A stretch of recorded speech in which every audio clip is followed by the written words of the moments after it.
தமிழக மக்களுக்கு ஒரு வேண்டுகோள்.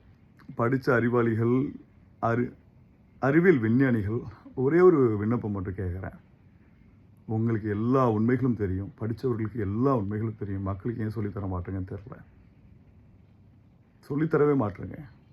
இதுக்கு முன்னாடி இருந்த ஆட்சிகளில் நம்ம பேசாத காரணம், நம்ம பேசி பிரயோஜனம் இருக்காதுன்ற இடத்துல அமைதியாயிட்டோம். இந்த ஆட்சிகள் நீங்கள் பேசி தமிழக மக்களுடைய மைண்ட் செட்டை ஒரு ஃபாரின் மைண்ட் செட்டாக மாற்றி கொண்டு வாங்க. படித்தவர்களாகிய உங்களுடைய கரங்களில் இருக்குது. படித்தவர்கள் தயவு செஞ்சு ஒரு தாழ்மையான விண்ணப்பங்களை நான் வைக்கிறேன். படித்தவர்களுடைய எண்ணங்கள் தமிழ்நாடுடைய வளர்ச்சிக்கு உச்சகட்டமாக தேவை. ஒவ்வொரு ப்ராடக்ட்டுமே நம்ம ஃபாரினுக்கு கம்பேர் பண்ணி பார்த்தோன்னா நாம் என்ன செஞ்சிட்ருக்கோன்னு தெரியும். ஒரு சில்லி சிக்கன் பக்கோடா 100 கிராம் 50 ரூபாய் அப்படின்னு ஒரு உதாரணத்துக்கு வச்சுப்பாங்க. எவ்வளோன்னு தெரியல. இப்போது இந்த 50 ரூபா வாங்கி சாப்பிட்றவங்க இந்த தமிழ்நாட்டில் இப்படி வாங்கி சாப்பிட்ருக்கோம். கேஎஃப்சின்னு ஒருத்தவங்க என்ன பண்ணுறான்னா, இன்டர்நேஷ்னல் உங்களுடைய விங்கு அதே சில்லி சிக்கன் பக்கோடாவை வேறு மாதிரி கொடுக்குறான். கேஎஃப்சி சிக்கன் கொடுக்குறான். இதுதான் அந்த ஃபாரின் மைண்ட் செட்டுக்கும் தமிழ்நாடுகளுடைய மைண்ட் செட்டுக்கும். நம்மளுடைய சில்லி சிக்கன் பக்கோடா கடைகள் என்ன பண்ணுவோன்னா, ஒரு கடையில் போய் அந்த ஆயிலை திருப்பி போட்டு எடுத்து அது ஒரு சின்ன பல்பு வச்சு ஓரமாக நிப்பாட்டி கடைசி நான் எவ்வளோ சம்பாதிச்சாலுமே அந்த கடையை ஆல்ட்ரு பண்ணவே மாட்டோம். நம்மளுடைய மைண்ட் செட் ஒரு சீப்பான சில்லியஸ்ட் மைண்ட் செட்.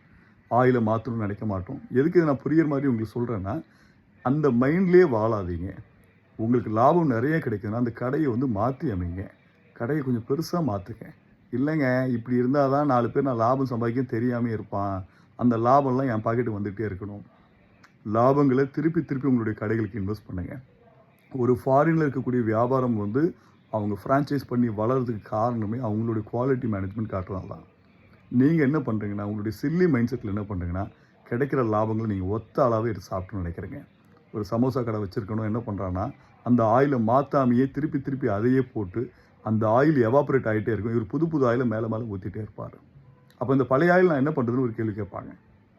நீங்கள் செய்யக்கூடிய துரோகம் என்னென்னா, மக்களுக்கு செய்யக்கூடிய துரோகத்தினால தான் இவங்க இன்டர்நேஷ்னல் ஃபுட்டு நல்லா இருக்குன்னு போகிறாங்க. நீங்கள் துரிதமான உணவு முறைகள் உள்ளே கொண்டு வந்தீங்கன்னா நம்மளுடைய உணவுகள் வெளிநாட்டுகளுக்கு போகும். இதை நீங்கள் புரிஞ்சுக்கிட்டு செயல்படுத்தி பாருங்கள்.